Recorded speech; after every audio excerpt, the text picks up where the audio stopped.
Alors bonjour à tous, aujourd'hui nous continuons la lecture de la chaîne d'or et nous en sommes rendus au 5e chapitre de l'Évangile selon saint Matthieu. Nous allons lire les versets 1 à 3. Voyant les foules, il monta sur la montagne et lorsqu'il se fut assis, ses disciples s'approchèrent de lui.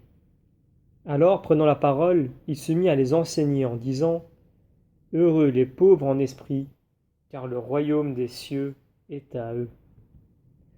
Et tout de suite, nous commençons avec un commentaire de saint Jean Chrysostome, qui nous dit la chose suivante. Tout artisan, quelle que soit sa profession, voit avec joie ce qui lui donne l'occasion d'exercer son art. Ainsi, le charpentier, à la vue d'un arbre de bonne qualité, désire le couper pour l'employer à ses travaux. De même, le prêtre, en voyant une assemblée nombreuse, se réjouit dans son âme, et il est heureux de pouvoir lui enseigner des vérités utiles. C'est ainsi que le spectacle de cette grande multitude de peuple donna lieu au Seigneur de lui adresser ses divins enseignements. Jésus, voyant cette foule, monta sur la montagne. Et saint Augustin, dans son ouvrage de l'accord des évangiles, dit ceci. On peut dire aussi qu'il voulut éviter cette grande multitude et qu'il se retira sur cette montagne pour s'entretenir avec ses seuls disciples.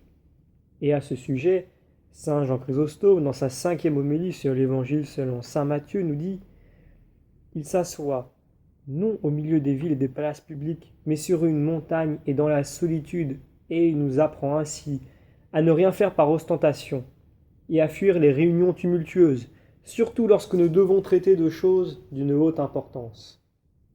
Et saint Rémy, qui ajoute au sujet du lieu: Nous voyons dans l'Évangile que notre Seigneur avait 3 lieux particuliers de retraite: la barque, la montagne et le désert, et qu'il se retirait dans l'une ou l'autre de ces retraites lorsqu'il était accablé par la foule. Et nous avons maintenant un commentaire de saint Jérôme, qui nous dit que quelques-uns de nos frères croient dans leur simplicité que notre Seigneur a tenu ce discours sur la montagne des Oliviers, ce qui ne peut être, car ce qui précède et ce qui suit nous montre clairement que cette montagne est située dans la Galilée, et nous pensons que c'est le mont Tabor ou quelque autre montagne élevée. Et nous revenons donc sur saint Jean Chrysostome qui continue le commentaire sur ces versets, et il nous dit que il monte sur cette montagne. D'abord pour accomplir cette prophétie d'Isaïe, monter sur le sommet de la montagne, et ensuite pour nous apprendre qu'il faut habiter le sommet des vertus spirituelles pour être digne d'enseigner ou d'écouter les oracles de la justice de Dieu. Car si l'on reste habituellement dans la vallée, on ne peut parler du haut de la montagne. Si vous restez sur la terre, parlez des choses de la terre. Si vous voulez parler du ciel, élevez-vous jusqu'au ciel. Ou bien il monte sur la montagne pour nous avertir que tout homme qui veut pénétrer les mystères de la vérité doit monter sur cette montagne de l'Église dont le prophète a dit: La montagne de Dieu est une montagne fertile. Psaume chapitre 67.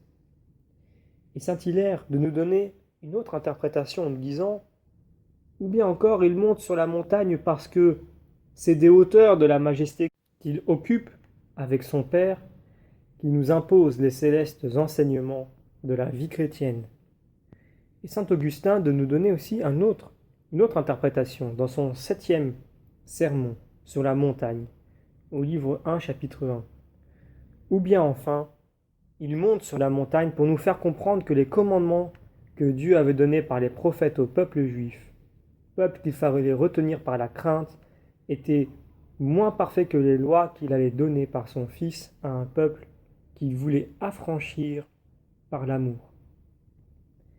Et maintenant, nous allons voir les commentaires sur ce passage en particulier. Et lorsqu'il fut assis, ses disciples s'approchèrent de lui.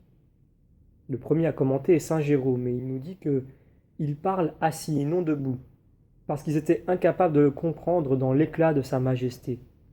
Et saint Augustin, sur son sermon sur la montagne, dit: ou bien il parle étant assis parce que sa dignité de docteur et de maître l'exigeait.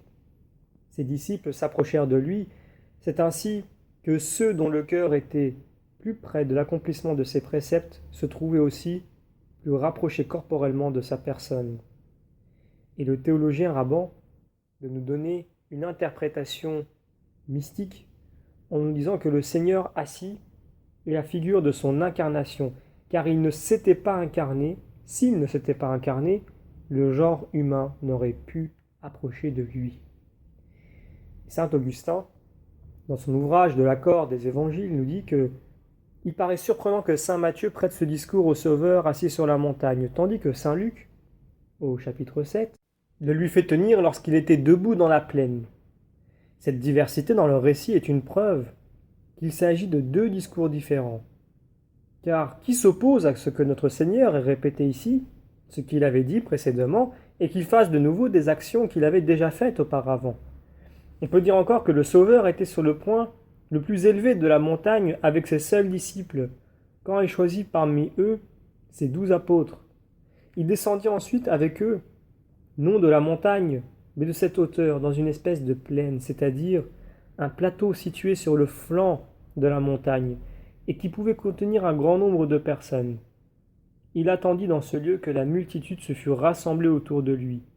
Puis, s'étant assis, ses disciples se rapprochèrent, et là, devant eux, et en présence du peuple, il aurait fait ce discours que saint Matthieu et saint Luc racontent d'une manière différente, mais dont la substance est absolument la même.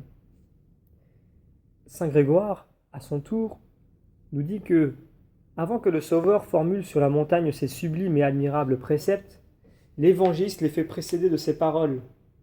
Ouvrant sa bouche, il les enseignait, lui qui avait autrefois ouvert la bouche des prophètes.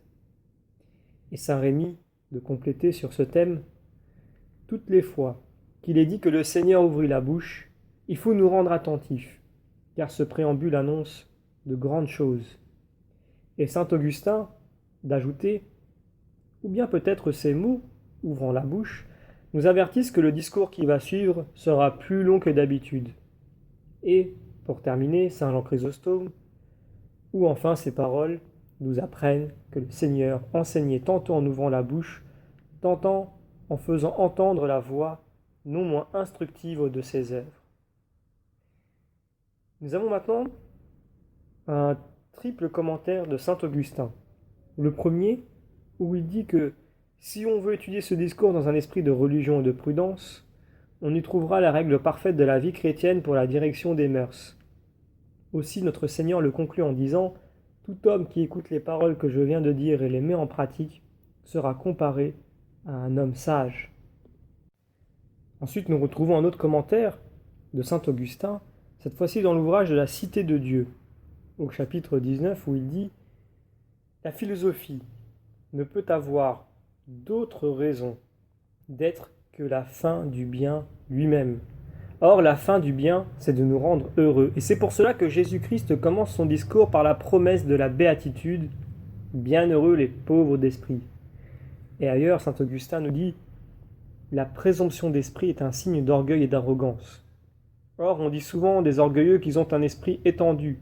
C'est avec raison, car esprit est synonyme de vent. Et qui ne sait qu'on dit aussi des orgueilleux qui sont enflés, comme s'ils étaient gonflés par le vent. C'est pour cela qu'il faut entendre ici, par pauvres d'esprit, les humbles qui craignent Dieu et qui n'ont pas cet esprit qui enfle. Et saint Jean Chrysostome de nous ajouter également sur la signification de ce terme esprit, qui veut signifier ici, selon lui, orgueil et volonté. Que des hommes soient humiliés malgré eux et par la force des circonstances, il n'y a ni mérite ni gloire. Aussi notre Seigneur ne proclame bienheureux que ceux qui s'humilient par le choix de leur volonté. Il veut ici couper et arracher jusqu'aux dernières racines de l'orgueil, comme étant lui-même la racine et la source de tous les maux. Il lui oppose l'humilité comme un fondement inébranlable sur lequel on vient bâtir avec solidité, tandis que, si elle vient à crouler, tous les biens que vous aurez amassés tombent avec elle.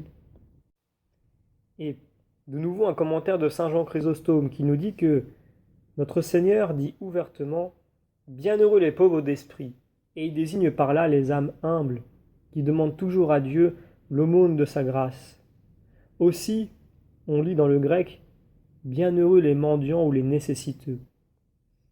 Il en est plusieurs, en effet, qui sont naturellement humbles, mais qui ne le sont point par un principe de foi, parce qu'ils n'implorent pas le secours de Dieu. Le Sauveur ne veut parler ici que de ceux qui sont humbles en vertu de la foi. Et toujours, saint Jean Chrysostome, de nous dire, peut-être ici, par les pauvres d'esprit, notre Seigneur entend-il ceux qui sont saisis de crainte et qui tremblent en présence des commandements de Dieu, comme Dieu le recommande par le prophète Isaïe. Mais qu'ont-ils de plus que ceux qui sont simplement humbles? Ils possèdent la vertu d'humilité à un plus haut degré. Et saint Augustin de venir couper ce commentaire en disant que les orgueilleux désirent les royaumes de la terre, les royaumes des cieux, lui, est pour les humbles. Et donc on continue avec saint Jean Chrysostome pour nous dire que, de même en effet, que tous les vices conduisent à l'enfer, mais principalement l'orgueil, aussi toutes les vertus nous conduisent aux cieux, mais surtout l'humilité, car c'est une des récompenses propres à l'humilité que celui qui s'humilie soit élevé.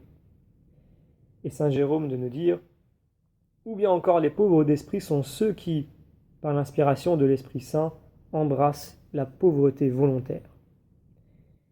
Et nous avons saint Ambroise qui nous donne un tout petit détail très important, où il nous dit dans son ouvrage des Offices au livre 1, chapitre 16, « Au jugement de Dieu, le bonheur commence là où au jugement des hommes on ne trouve que misère et affliction. » Nous terminons avec un commentaire tiré de la glose où il est écrit que c'est avec justice que les richesses du ciel sont ici promises à ceux qui sont pauvres dans la vie présente. Et donc nous terminons ici la lecture des commentaires compilés par saint Thomas d'Aquin sur l'Évangile selon saint Matthieu, chapitre 5, versets 1 à 3.